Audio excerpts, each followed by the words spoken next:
Perhatikan baik-baik, saya akan padatkan dan saya cukupkan dengan ini.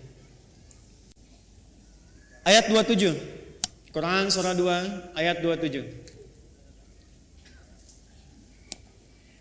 Ada 3 ciri utama makhluk, saya sebut makhluk karena iblis pun pernah terjebak dengan sifat ini. Nanti saya cerita belakangan, kalau waktunya masih memungkinkan. Kita tarik ke dunia manusia dulu, ke kita saat ini. Ada 3 keadaan yang menjadikan seseorang bisa terkontaminasi dengan penyakit fusuk sehingga menjadi fasik. Illal fasiqin, kata al-fasiqin jamak dari kata fasik, kata kerjanya fasaqa. Sifat keadaannya disebut dengan fusuk. Penekanannya disebut dengan fiskun. Fokus. Secara bahasa, kata fusuk artinya isyan. Bahasa kita yang dikenal dengan maksiat, penyimpangan dari kebaikan.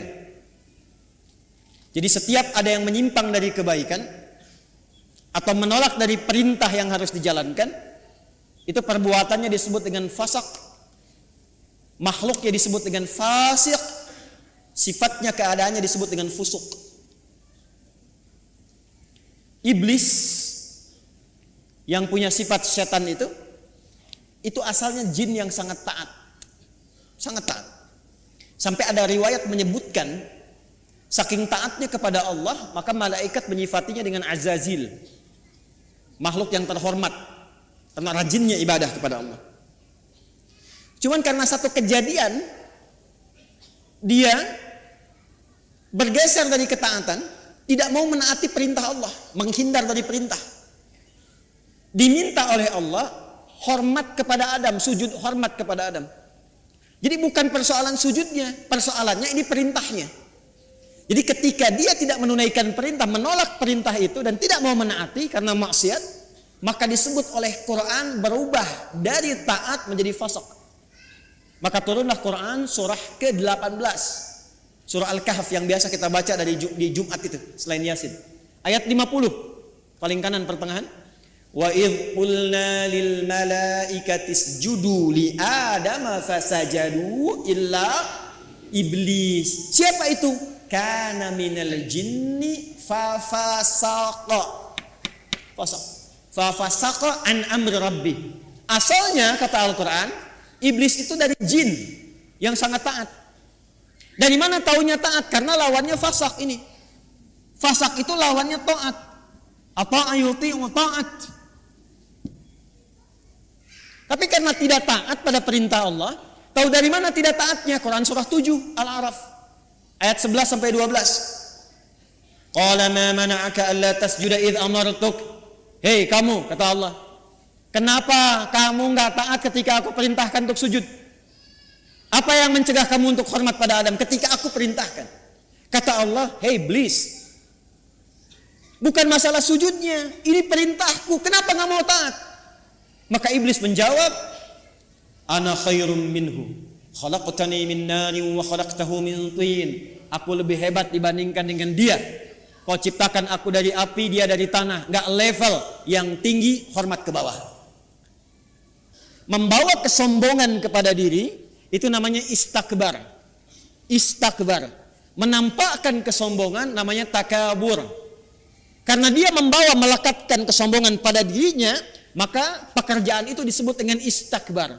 Enggan, tidak mau disebut dengan aba. Kenapa? Karena istakbar. Quran surah kedua Al-Baqarah ayat 34. Wa idh qulna lil malaikati isjudu li adama fasajadu illa iblis aba wastakbar wa kana minal kafirin. Makanya ketika keburukan menutupi kebaikannya, ingat, ada baik menutup buruk, ada buruk menutup baik, itu beda. Kalau baik, ini pakaian baik, menutup yang buruk. Ada bagian tubuh kita yang gak enak dipandang, buruk. Makanya disebut aurat. Aurat itu gak enak kalau terbuka, aurat itu terbuka. Ya, aurat itu terbuka. Sesuatu yang terbuka nggak enak dipandang. Beda dengan binatang kan? Binatang tuh nggak enak dilihat kalau dipakein, pakai pakaian. Manusia ada bagian tubuhnya yang nggak enak dipandang. Kalau dipandang nggak enak, makanya harus ditutup. Bahasa singkatnya disebut aurat namanya. Nah, yang buruk ditutup dengan yang baik, maka yang baiknya disebut dengan libas namanya. Dari kata labisa disebut libas. Walibasut taqwa dzalika khair. Sebaliknya, kalau yang buruk menutup yang baik, sudah ada yang baik, ditutup yang buruk, maka berubah kalimatnya menjadi balasa. Makhluk yang ketutupan itu disebut dengan iblis. Iblis kenapa disebut dengan iblis? Disebut dengan iblis untuk menggambarkan karena dia menutup semua sifat baiknya dengan kesombongan dan keburukan itu. Makanya sejak saat itu diharamkan oleh Allah kesombongan seakan-akan mengenakan jubah keagungan Allah Subhanahu wa taala. Jelas di sini? Balik sini. Nah, fasak itu perbuatannya. Fasik itu orangnya. Fasikin itu jamaknya. Secara singkat, fusuk ini sifatnya, lawan dari taat namanya maksiat. Jadi perbuatan-perbuatan maksiat yang dikerjakan oleh seseorang itu akan menutup keadaan dirinya, baik pandangan atau pendengaran bahkan lisannya, untuk bisa berinteraksi dengan Al-Quran dan menjadikannya sebagai pedoman. Contoh, singkat dan cepat saja. Ini mata nih. Kalau mata ini sering dipakai berbuat maksiat, maka maksiat itu lawannya taat. Jadi kalau maksiatnya naik, taatnya turun. Maka mata ini kalau dialihkan kepada Quran, nanti kalau sering dipakai maksiat untuk lihat Quran saja susah. Nggak bisa. Maka alih-alih mendapatkan pedoman dari Quran, untuk lihat pun kadang-kadang nggak mampu. Padahal mushafnya sudah dia kumpulkan. Ada jenisnya dengan tajwid, tajwidnya berwarna. Ada yang jenisnya besar, yang kecil, yang perkata, yang macam-macam. Itu dia koleksi, dia simpan. Tapi anehnya begini, setiap melihat mushaf itu nggak mampu hanya untuk mengambil atau melihatnya saja.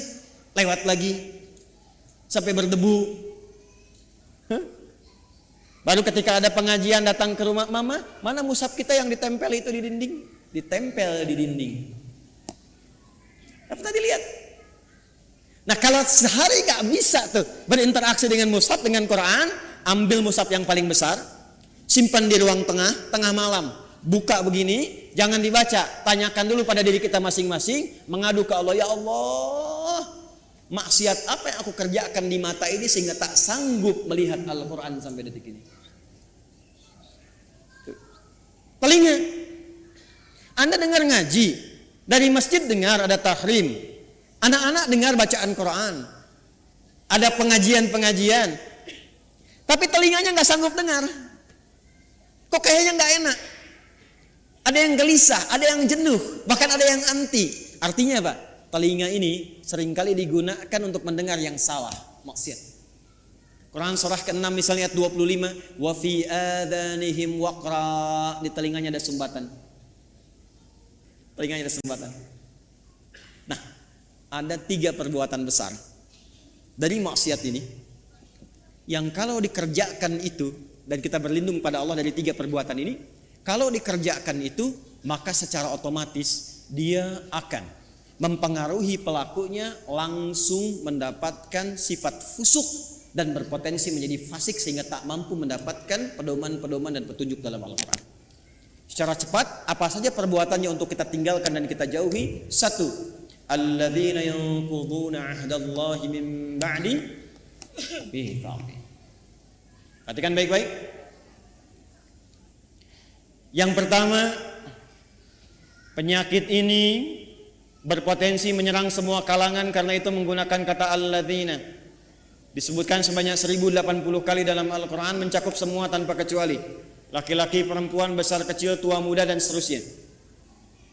Yang pertama, alladzina yanquduna ahdallahi min ba'di mitsaqih. Yaitu orang-orang yang memutuskan atau menyalahi komitmen dengan Allah setelah dia berkomitmen untuk memegang teguh janjinya. Menyalahi komitmen dengan Allah. komitmen dengan Allah.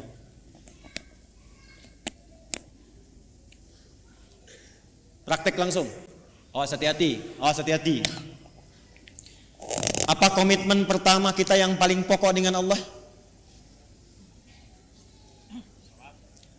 Komitmen pertama kita itu bahkan sebelum lahir namanya syahadat. Quran surat 7 catat ayatnya, Al-A'raf ayat 172. Wa idz akhadha rabbuka min bani adama min zuhurihim dzurriyyatahum wa asyhadahum ala anfusihim alastu bi rabbikum qalu bala syahidna an taqulu yaumal qiyamati inna kunna an hadza ghafilin. Komitmen pertama kita adalah asyhadu an la ilaha wa asyhadu anna. Bahkan untuk menjaga komitmen ini tiap hari kita sholat untuk menjaga komitmen ini. Makanya setiap sholat kita tahiyat, kita bacakan dalam tahiyat asyhadu an la ilaha wa asyhadu anna muhammadan. Perhatikan. Maka dari sini muncul dua turunan. Turunan pertama langsung pokok komitmennya syahadat. Yang kedua amalan penguatnya salat. Komitmen pokok asyhadu an la ilaha. Apa arti kalimat Allah? Arti kalimat Allah itu dua yang pokok. Satu, yang dipertuhankan. Yang dipertuhankan. Jadi Allah itu bukan sifat, Allah itu nama. Ingat, bukan sifat. Kalau ada yang bertanya siapa Allahmu, itu salah. Karena Allah itu nama. Siapa nama Tuhanmu? Allah. Makanya ketika orang-orang Quraisy, orang kafir bertanya pada Rasulullah, siapa nama Rabbu Muhammad? Karena engkau menyebutkan Rob. Qul a'udzu birabbin nas, qul a'udzu birabbil falaq. Siapa namanya? Maka turunlah surah Al-Ikhlas. Qul, katakan Muhammad sallallahu alaihi wasallam, huwa, yang dimaksud Rabb itu Allah. Nah, Allah ini punya dua arti pokok. Pertama adalah yang dituhankan, satu-satunya yang dituhankan. Ini. Yang kedua, yang diibadahi. Kedua makna ini ada di Quran surah ke-20 ayat 14. Allah mengenalkan dirinya kepada Musa alaihi salam dengan dua makna ini. Innani anallah, kata Allah, akulah Allah. Nama. Apa artinya Allah? La ilaha illa ana, la ilaha illa. La menolak. Ilaha yang dipertuhankan, illa menetapkan. La-nya nafi, illa-nya isbat. La ilaha, tidak ada satupun yang dipertuhankan. Illa, kecuali, kata Allah, ana, Allah. Kecuali saya, kata Allah. Maka kalau sudah mengatakan Tuhan saya Allah, Anda mengatakan asyhadu an la ilaha illallah, maka komitmennya jangan pernah menuhankan selain Allah. Paham? Saya ulang, jangan pernah menuhankan selain siapa? Ingat, kita menghormati keyakinan orang lain. Dan toleransi tertinggi dalam menghormati itu adalah tidak mencampuri ketuhanan di luar apa yang kita yakini. Karena itulah ayatnya berbunyi lakum dinukum la ikraha. Jangan ganggu, nggak boleh. Hormati saudara kita, yang Kristen, yang Hindu, yang Buddha, yang Konghucu, hormati. Tapi jangan campuri. Karena toleransi terbaik itu tidak mengikutinya. Silahkan masing-masing, jangan ganggu. Gak boleh merasa terganggu, tapi jangan ikut-ikutan. Gak usah ikut-ikutan. Toleransi tertinggi dalam akidah itu zero tolerance, supaya saling menghormati. Ya, karena kalau Anda datang ke tempat itu, Anda ingin menghormati tapi ikut-ikutan, itu terjadi sifat munafik nantinya. Ya, di lisan iya, di hati mengingkari. Itu gak boleh, Islam gak suka begitu. Antara lisan dengan hati itu harus sama. Ya, jangan sampai, mohon maaf, ya, lisannya berkata, ya ikuti senyum, tapi hatinya mengingkari. Salah sesembahanmu, itu bukan Tuhanmu. Nah, Islam gak mau begitu. Hormati orang lain, silahkan yakini apa yang Anda yakini. Kalau pengen tahu tentang Islam kami ajarkan, ya, tapi jangan ikut-ikutan. Dan tidak boleh mengganggu, itu yang paling indah. Lakum dinukum. Karena itu kalau sudah la ilaha il, asyhadu an la ilaha il, maka tidak boleh mengatakan kalimat ini. Camkan ini. Tuh. Kedengaran? Begitu Anda lakukan, ambulan nanti siap menanti. Dan ambulannya malaikat maut itu yang paling sangat menegangkan. Kalau sudah mengatakan la ilaha, asyhadu an la ilaha, itu komitmen. Maka tidak boleh ada kalimat ini. Camkan. Semua agama sama, menuju pada Tuhan yang sama, cuman caranya beda-beda. Maka itu sudah mulai pelanggaran terhadap komitmen. Saya yakin orang-orang yang seperti itu tidak akan pernah atau kesulitan dia mendapatkan petunjuk dari Quran. Yang ada apa? Semakin salah ngajinya, ayatnya semakin dipotong-potong. Ayat tentang menuhankan Allah dipotong, ayat tentang sholat pada akhirnya nggak sholat, ayat tentang puasa pada akhirnya nggak pada puasa. Itu yang kebablasan.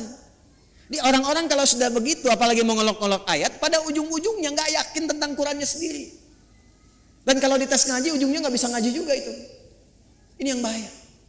Di orang-orang yang seringkali melanggar komitmen, pada akhirnya sulit mendapatkan petunjuk dari Al-Quran. Yang ada, Quran akan dipotong-potong sesuai dengan selera nafsunya. Jelas? Awas. Saya kalau akidah agak tegas ya. 2, sholat. Ini amalannya. Bagi Anda yang sudah asyhadu an la ilaha, maka jaga komitmen itu lewat ibadah. Maka bagian keduanya kembali ke Quran surah 20 ayat 14. Innani anallahu la ilaha illa ana fa'budni. Buktikan untuk menyembah Allah yang dipertuhankan, diibadahi. Bagaimana caranya? Wa aqimis sholata lidzikri. Jaga la ilaha illallah itu lewat sholat. Makanya kalau ada orang yang sudah mulai malas sholat, itu secara otomatis akan sulit berinteraksi dengan Quran. Gak percaya silakan. Anda, jangan Anda lah ya. Kalau ada orang yang sudah mulai malas sholat, bahkan meninggalkan sholat, jangan harap dia mau ngaji. Apalagi mendapatkan petunjuk dari Quran.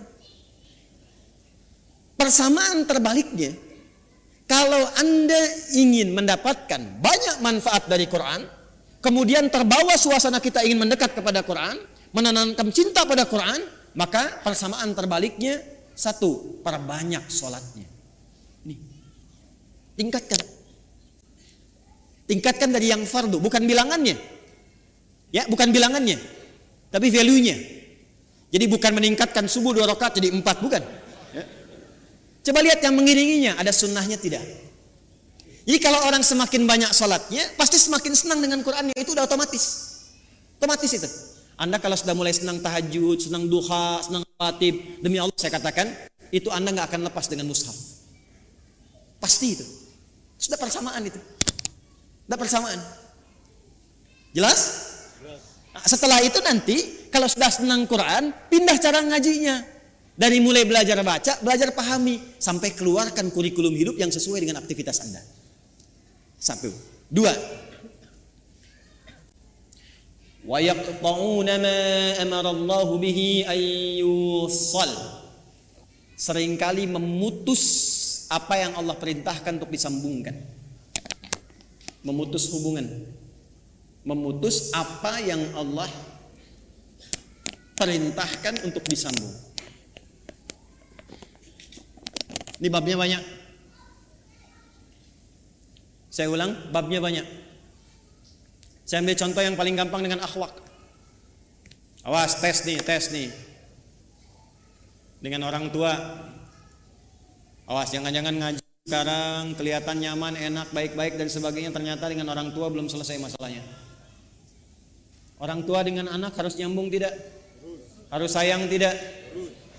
Maka kalau ada anak berbuat tidak baik kepada kedua orang tua, walaupun dia akan dipaksa untuk mengaji, jangan harap mendapatkan manfaat yang cepat dari Quran yang dia kaji itu. Mandek pasti itu.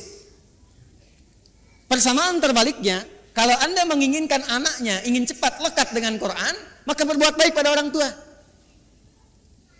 Persamaannya dipersamakan lagi, kalau ibu ingin anaknya dekat dengan Al-Quran, ya, maka ibu sayangi anak, perbanyak doa kepada Allah, mintakan supaya anak itu bisa lekat dengan Quran. Jadi saya ingin katakan, menyambung hubungan dengan yang Allah perintahkan disambung, dengan orang tua, dengan ibu, dengan ayah, kasih sayang yang baik, berikan perhatian, doa, itu salah satu fadilahnya mempercepat kemampuan kita untuk menangkap petunjuk dari Al-Quran. Dan itu yang dilakukan oleh ulama-ulama dulu. Ibu jangan lihat Imam Syafi'inya sekarang karya dan umatnya banyak. Kalau Anda pengen tahu Imam Syafi'i itu bisa demikian, salah satunya perjuangan ibunya yang single parent. Lahir di Gaza, datang ke Mekah digendong-gendong tuh dari tawafnya sampai diajarin dan sebagainya. Jadinya seperti sekarang. Imam Ahmad bin Hanbal, ibunya single parent. Apa yang dilakukan? Musim dingin pun itu masih masak air, Bu, Pak. Diwudukan ibunya. Digendong di tempat, disimpan di Majlis Ulama, ngaji di situ sampai jadi bintang setelahnya. Murid Imam Asy-Syafi'i. Imam Al-Bukhari itu yang berjuang ibunya single parent. Mazhabnya Syafi'i. Jadi ada persamaan antara menyambung sesuatu dengan erat dengan petunjuk dari Al-Quran. Maka kalau ingin mendapatkan kemuliaan Al-Quran, dimulai dengan salah satunya apa? Minta ridho orang tua siapa yang masih ada. Minta doa. Ibu jangan diminta, doakan anaknya. Ya, minimal ada satu di keluarga yang jadi kebanggaan. Di akhirat, Bu. Karena kalau dunia sementara. Harus ada di keluarga Anda itu, saya, kita, yang dipanggil di akhirat mewakili keluarga besar. Jadi kebanggaan. Itu loh anak-anak yang sering Anda lihat orang tuanya itu orang biasa. Ya, hartanya nggak banyak, makannya terbatas, Anda merasa kasihan. Jangan salah, mungkin yang perlu dikasihani itu Anda.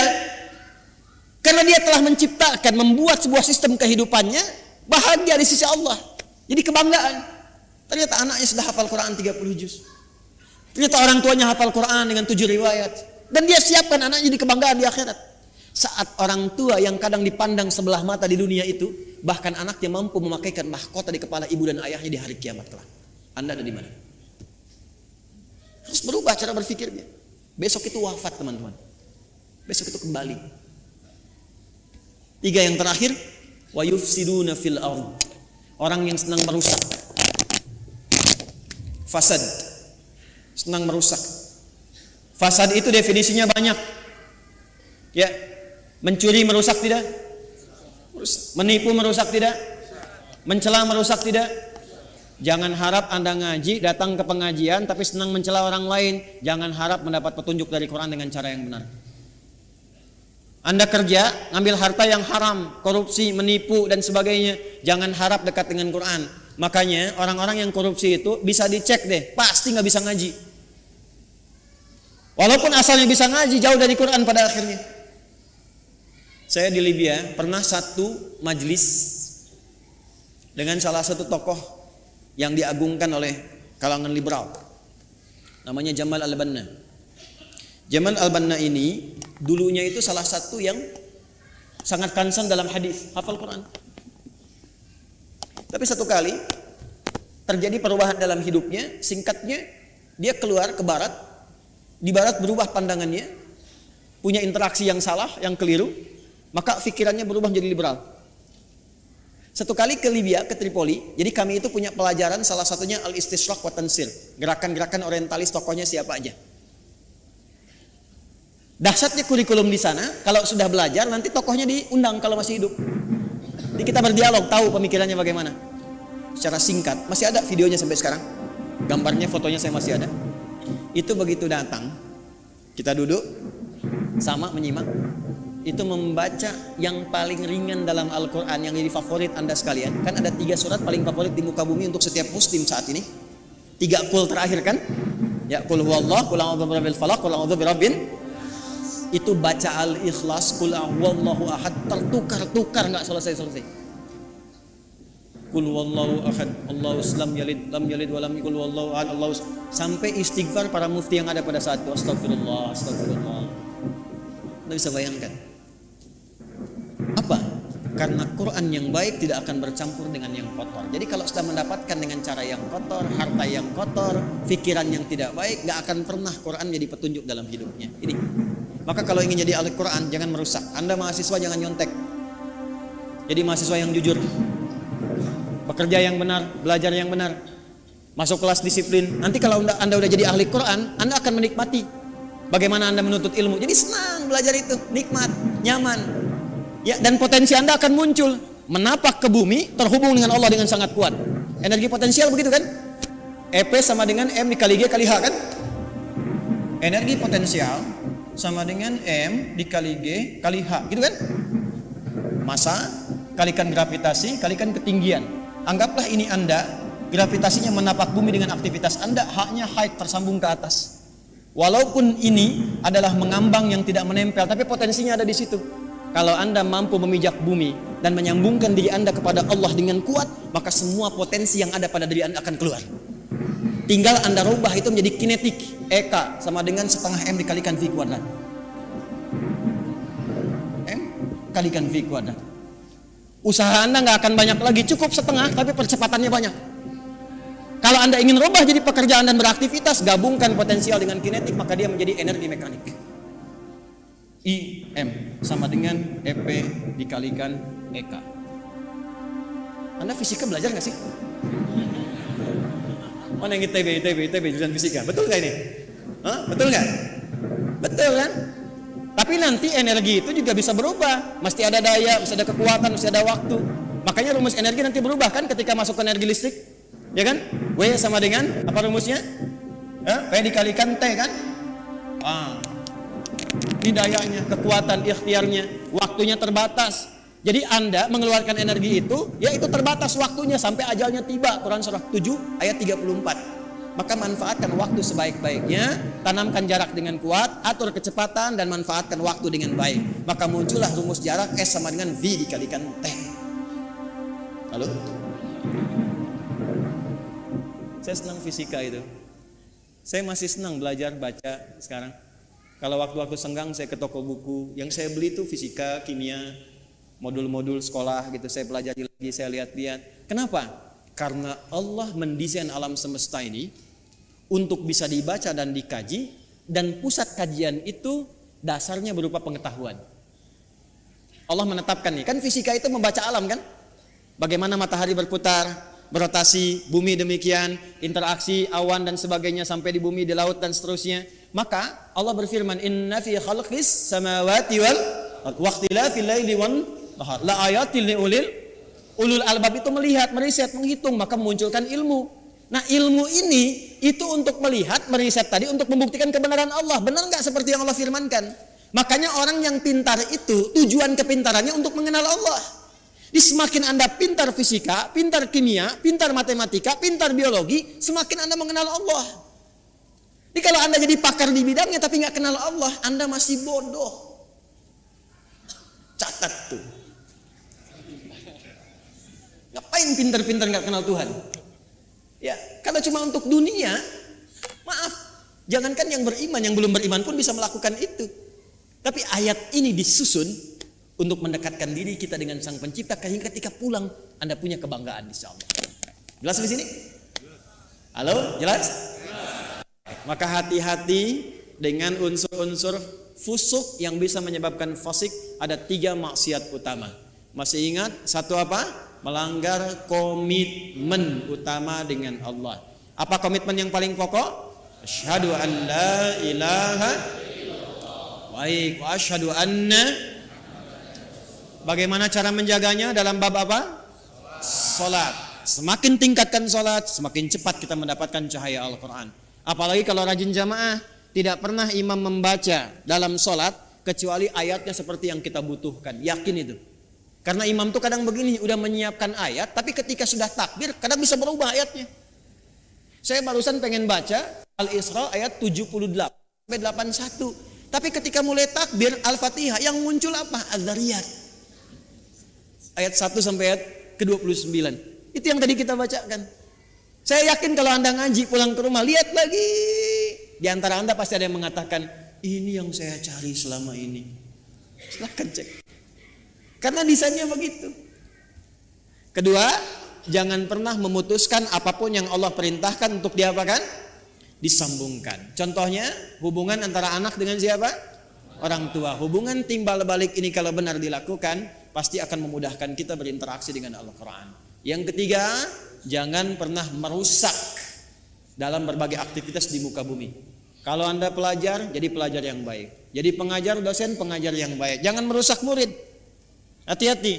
Kalau Anda bekerja yang benar, jangan merusak sistem. Ya, dengan mencuri, dengan menyogok, dengan macam-macam, jauhi. Kalau semua yang dikerjakan benar dan baik, insya Allah semua pedoman Quran mudah untuk kita dapatkan, mudah untuk kita amalkan. Jelas?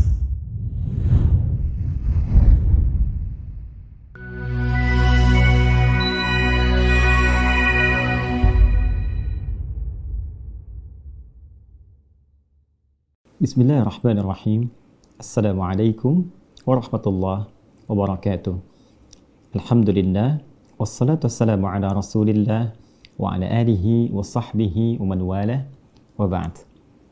Saudara-saudariku, semoga kita semua senantiasa dalam rahmat dan ridha Allah Subhanahu wa taala, diberikan kemampuan, kekuatan untuk selalu mengkreasikan aktivitas kita bernilai baik serta bermuatan amal saleh yang insya Allah bisa kita bawa pulang menghadap Allah Subhanahu wa taala saat ajal yang telah ditetapkan itu tiba bagi kita semua.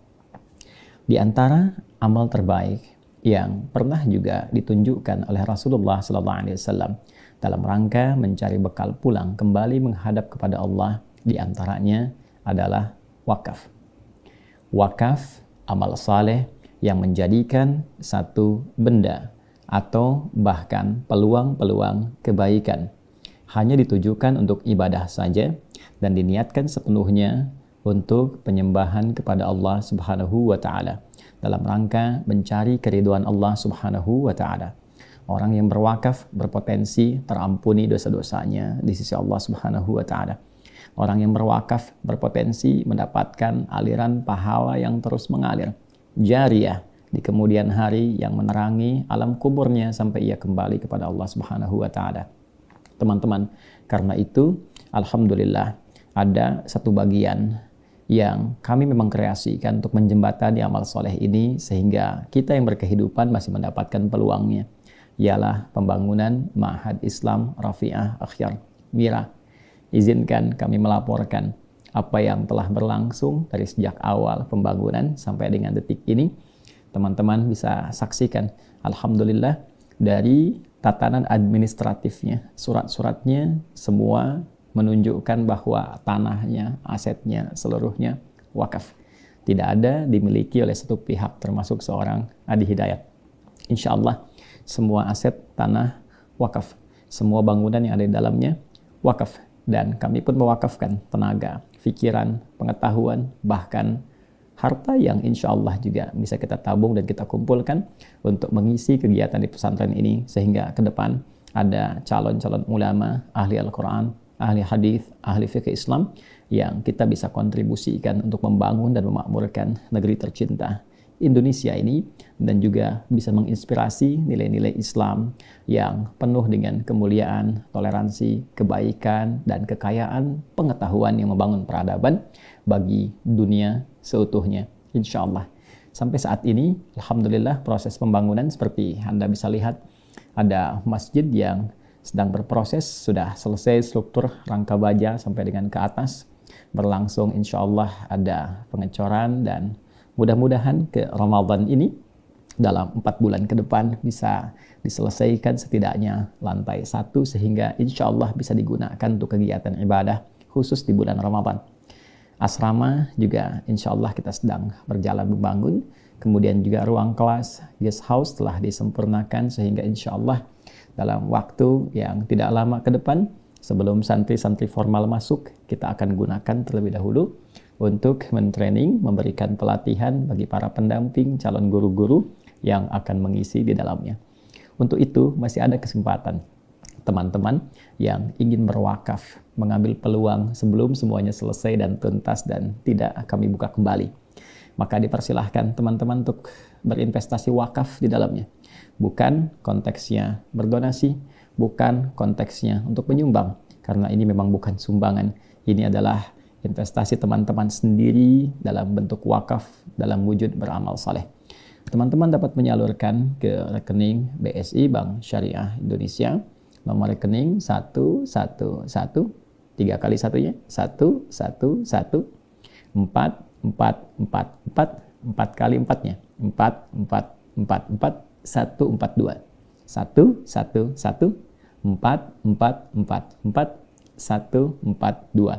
atas nama Yayasan Ma'had Islam Rafi'ah Akhyar. Terkhusus untuk masjid juga kita khususkan ada rekening khusus yang kita kerjasama akan wakafnya melalui kitabisa.com. Alhamdulillah kami berdiskusi dan wakafnya kitabisa.com tidak mengambil 1 sen pun dari pembiayaan ataupun administratif. semuanya dikhususkan sepenuhnya 100%. Jadi tidak akan pernah ada potongan, semua yang ditampung lewat rekening itu akan disalurkan seutuhnya untuk pembangunan masjid saja. Jadi kalau ada yang ingin berwakaf khusus untuk masjid, boleh menggunakan rekening yang ditampung di kitabisa.com tanpa potongan sedikit pun. Dan insya Allah jika teman-teman misal ada 100.000 orang yang hanya mengeluarkan 20.000 saja untuk berwakaf, insya Allah dalam 4 bulan masjid itu bisa selesai dan Ramadan bisa kita gunakan dengan baik. Teman-teman, terima kasih. Semoga diterima oleh Allah Subhanahu wa Ta'ala apa yang telah kita ikhtiarkan. Kami hanya berusaha untuk mengajar, menempati untuk mengajar, tidak memiliki, dan menyiapkan kembali murid-murid yang kita kirim keluar, kita biayai dengan izin Allah, sehingga mampu meneruskan aset yang kita harapkan punya nilai di hadapan Allah Subhanahu wa Ta'ala. Jika kelak saya berpulang, sudah ada insya Allah murid yang meneruskan, sehingga wujud amalan kita dengan izin Allah tetap berlangsung sampai kita kembali berpulang, sampai kehidupan berakhir. Terima kasih, semoga Allah ridai. Assalamualaikum warahmatullahi wabarakatuh.